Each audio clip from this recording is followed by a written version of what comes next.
নমস্কার দর্শক বন্ধুগণ, সাধক জীবন চ্যানেলে সকলকে স্বাগত জানাই। আজকে আবার একটি নতুন পর্ব নিয়ে এসেছি। আর আজকের পর্বে একটি অলৌকিক ঘটনা, ঝড় বৃষ্টি থেকে নৌকারোহী ভক্তদের কিভাবে রক্ষা করলেন প্রণবানন্দজি মহারাজ, সেই ঘটনাই আজকে বর্ণনা করা হবে। প্রণবানন্দজি 1896 সালের মাঘী পূর্ণিমা তিথিতে বাংলাদেশের মাদারীপুর জেলার বাজিতপুর গ্রামে মাতা সারদা দেবীর ঘর আলো করে জন্মগ্রহণ করেন। দিনটা ছিল 29শে জানুয়ারির বুধবার। প্রণবানন্দজির পিতার নাম বিষ্ণুচরণ ভূঁইয়া, তার ছোটবেলার নাম ছিল বিনোদ। তার পিতা একবার জমিদারের অত্যাচার থেকে প্রজাদের বাঁচাতে গিয়ে মিথ্যা মামলায় জড়িয়ে পড়েন। তখন সেই বিপদ থেকে উদ্ধার পাওয়ার জন্য বিষ্ণুচরণ তাদের গৃহদেবতা নীলরুদ্রের কাছে কাতর হয়ে প্রার্থনা জানাতে থাকেন।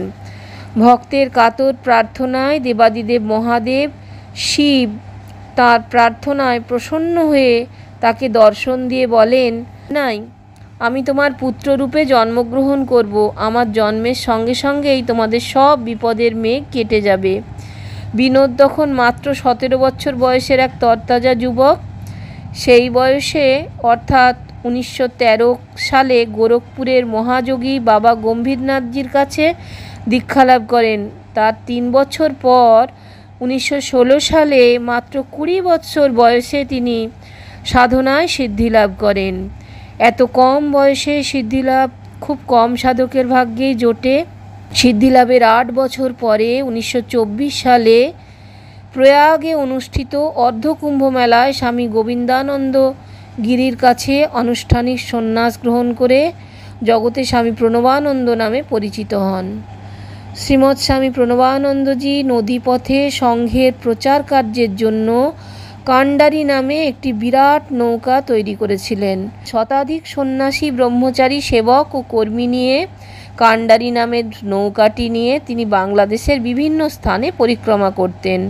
নৌকাটির দৈর্ঘ্য ছিল 67.5 ফুট এবং প্রস্থ ছিল 15 ফুট।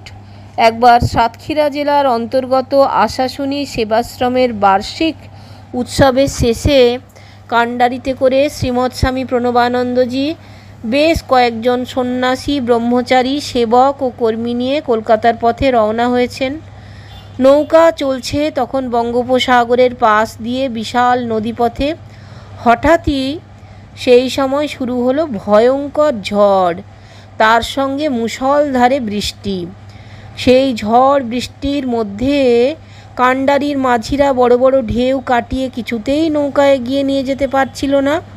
তারা তখন নৌকা চালাবে কি, যাত্রীদের জীবন বাঁচাতেই ব্যস্ত হয়ে পড়ে।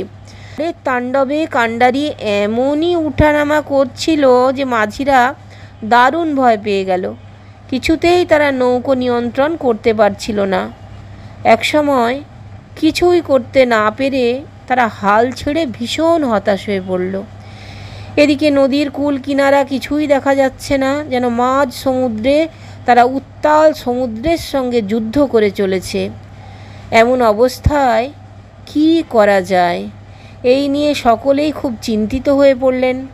সেই ভয়ঙ্কর বিপদের মুহূর্তে কয়েকজন সন্ন্যাসী তাদের শ্রী শ্রী গুরু মহারাজের কাছে গিয়ে বললেন, ঝড়ের যা অবস্থা তাতে মাঝিরা বড়ই ভয় পেয়েছে। ওরা যে কিছুতেই নৌকা সামলাতে পারছে না, এজন্য আমরাও সকলে খুবই চিন্তিত।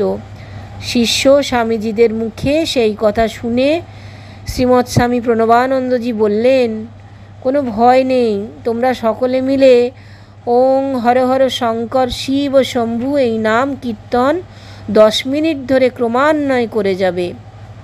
দেখবে ধীরে প্রকৃতি শান্ত হয়ে সব ঠিক হয়ে যাবে। এই বলে শ্রীমৎ স্বামী প্রণবানন্দজি শান্ত ও গম্ভীর হয়ে চোখ বন্ধ করে বসে রইলেন। সেই বিপদ দেখেও তার মধ্যে কোনো চিন্তার লক্ষণ দেখা গেল না। যাই হোক, গুরু মহারাজের আদেশ মতো শিষ্য, ভক্ত, স্বামীজিরা সকলে ওং হর গুরু শঙ্কর শিব শম্ভ কীর্তন শুরু করলেন। এক নাগাড়ে 10 মিনিট করতে না করতেই সকলে আশ্চর্য হয়ে দেখলেন গুরু মহারাজের কথাই সত্যি প্রমাণিত হলো। অর্থাৎ ঝড় বৃষ্টি আস্তে আস্তে থেমে গেল, প্রকৃতি আবার শান্ত হয়ে স্বাভাবিক অবস্থায় ফিরল। সকলে শ্রী শ্রী গুরু মহারাজের অলৌকিক যোগ শক্তি ও ওং হর হর গুরু শিব শম্ভ নামের মহিমা ও প্রভাব লক্ষ্য করে তারা খুবই আশ্চর্য হলেন। এই মহাপুরুষ 1941 সালের 8ই জানুয়ারি মাত্র 45 বৎসর বয়সে দেহত্যাগ করেন। তার দেহত্যাগ ভারতের আধ্যাত্ম সাধনায় অপূরণীয় ক্ষতি হয়। দর্শক বন্ধুগণ, যদি ভালো লাগে তাহলে অবশ্যই চ্যানেলটা একটা লাইক শেয়ার সাবস্ক্রাইব করার অনুরোধ রইল। সকলকে অজস্র ধন্যবাদ আমার চ্যানেলে আসার জন্য আর সময় দেওয়ার জন্য। নমস্কার।